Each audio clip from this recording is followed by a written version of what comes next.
Comme si ça ne suffisait pas, un projet de recherche de l'Université de Zurich suggère qu'en plus de notre propre stress, qui nous harcèle au quotidien, on est aussi poursuivi par celui des générations précédentes. Le stress serait héréditaire ?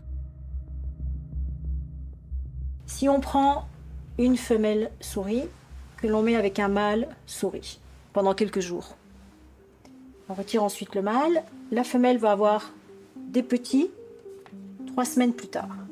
Donc ces petits sont tous normaux, si la maman et le papa étaient normaux. L'expérience est ensuite menée avec des souris mâles ayant subi un stress traumatique précoce. Ce stress répété a endommagé leur capacité cognitive et provoqué des comportements anormaux. Les jeunes souris grandissent sans contact direct avec leur géniteur. Pourtant, elles présentent des symptômes de stress identiques. Et les générations suivantes aussi. L'étude montre que les conséquences du stress sur les fonctions cognitives, la mémoire et le comportement peuvent se transmettre jusqu'à la 5e génération. Et pas seulement à travers les mâles.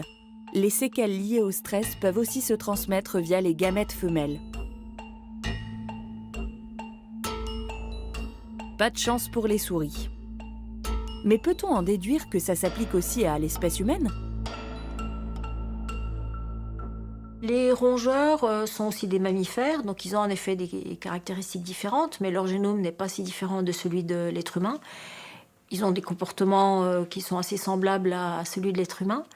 Et pour répondre à votre question de savoir si des effets du stress peuvent affecter les cellules reproductrices humaines, oui, probablement. Ça ne fait plus